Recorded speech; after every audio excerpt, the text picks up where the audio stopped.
first chart under muscle tissue is a useful comparison chart that illustrates the basic form of the three different kinds of muscle: skeletal, cardiac, and smooth.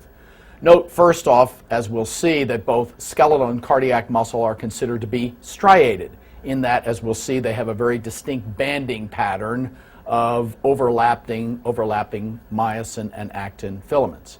Note, however, that skeletal muscle fibers are unbranched and separate, whereas cardiac muscle fibers are highly branched and, as we'll see, are going to be interconnected with one another by specialized junctional complexes.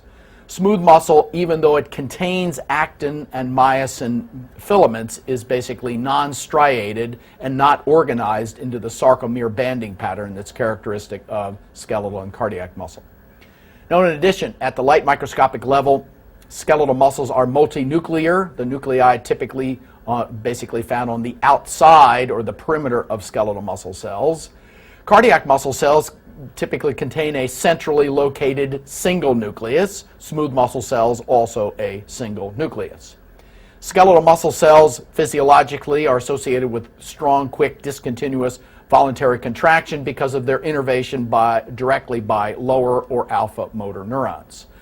Cardiac and smooth muscle, in contrast, are under control of the reflex elements largely generated on the motor side by elements of the autonomic nervous system. If we look fundamentally at the cross-section and kind of a longitudinal view of skeletal muscle, we can see that its individual myofibrils, as indicated, are not highly branched and are separate. The entire muscle itself is enclosed by a connective tissue investment of the epimysium, whereas the individual muscle cells themselves are all surrounded by an individual connective tissue coat of the endomysium. Now, if we move on to look at the difference in the ultrastructure of skeletal versus cardiac versus smooth muscle, this is also illustrated on this chart. Notice we've already indicated that striated muscle, skeletal and cardiac, contains or consists of a distinct overlapping banding pattern of actin and myosin filaments, whereas even though smooth muscle contains actin and myosin, it does not form a distinct banding pattern. Note that all three kinds of muscles have elements of an endoplasmic reticulum, a sarcoplasmic reticulum, which is associated with the movement and storage of calcium, but only skeletal and cardiac muscle have a distinct T-tubule system associated with the sarcoplasmic reticulum. Differences being, skeletal muscle has a more well-developed series of T-tubules that form a triad with adjacent elements of the sarcoplasmic reticulum. These elements could be diagnostic in the electron microscope for a skeletal muscle sarcomere because the triads of the T-tubule system are found at the AI band junction in the sarcomere. The T-tubule system in cardiac muscle is a little less well developed, only forming what are called dyadic contacts with smooth endoplasmic reticulum that are found near the margins of a sarcomere at the Z-line. Smooth muscle has only limited amounts of sarcoplasmic reticulum and lacks a T-tubule system altogether.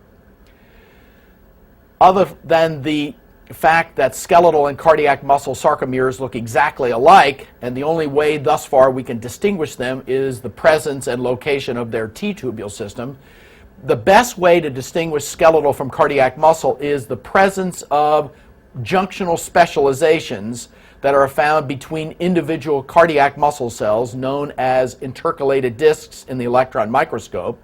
These intercalated discs form a complex of desmosome-like contacts that keep the branched cardiac muscle cells together, interposed between gap junctions that promote cell-to-cell communication. In contrast, skeletal muscle sarcomeres lack any semblance of such junctional complexes, making it easy to recognize cardiac muscle cells, as we'll see in the electron microscope. Gap junctions are a prominent feature of the smooth muscle cells, but smooth muscle cells do not have the other components of an intercalated disc, the desmosomal-like contacts. The calcium-binding proteins are different in striated versus non-striated muscle cells. Troponin C acts as the calcium-binding protein in both skeletal and cardiac muscle. Calmodulin is the calcium-binding protein that's present in smooth muscles. And then the intermediate filament of striated muscle, in all cases, is desmin, whereas the intermediate filament that's basically present in smooth muscle in the gut is desmin, but in vascular smooth muscle, it's vimentin. Now, if we actually look at a diagram and then some electron micrographs of the banding pattern associated with striated muscle, we can see that a sarcomere is defined as being the distance between the Z lines. And you can see the Z lines illustrated at both the figure above and the diagram in the middle of the page. Note that the actin microfilaments are the filaments that are actually attaching to the Z line, and that the I band on either side of the Z line exclusively contains parts of the actin microfilaments. In the middle of each sarcomere, not bound or closely associated with the Z line, are the A bands, and they consist exclusively of the thick filaments that basically consist of myosin. Finally, the H band, as you see, is the zone between the ends of the actin microfilaments. And a point to be made that is when the muscle contracts and the sarcomere shortens, it's important to remember which bands are not going to change their length. Certainly because the A band corresponds to the entire length of the myosin filaments, it's not going to change when the sarcomere shortens. But the I band certainly is going to change its length as the sarcomere Z lines come closer together and the overlapping between the myosin and the actin filaments becomes more distinct. And then finally, the H band, which as we alluded to is the point between the ends of the actin filaments, is also going to change length as the sarcomere shortens and the actin microfilaments come closer together. In an electron micrograph, we'll be able to see this even more distinctly. So here's the point. Sarcomeres consist of thick and thin filaments that are overlapping. The thick filaments, as we said, are centrally located, basically in the middle of the sarcomere, and they correspond to the A bands. The I bands basically contain the thin filaments of actin. They are attached to the Z line, and basically the H band corresponds to the area of the middle of the sarcomere between the ends of the actin microfilaments, and basically contains only the central portion of the myosin filaments, respectively. Now let's look at the differences in the banding pattern of sarcomeres as found in both skeletal muscle and cardiac muscle electron micrographs. Certainly when you look at these, it's going to be very important to recognize which bands are which. Note that the most distinct band, basically in an electron micrograph of a sarcomere, the most electron-dense band corresponds to the Z line. And you can see them very distinctly illustrated here.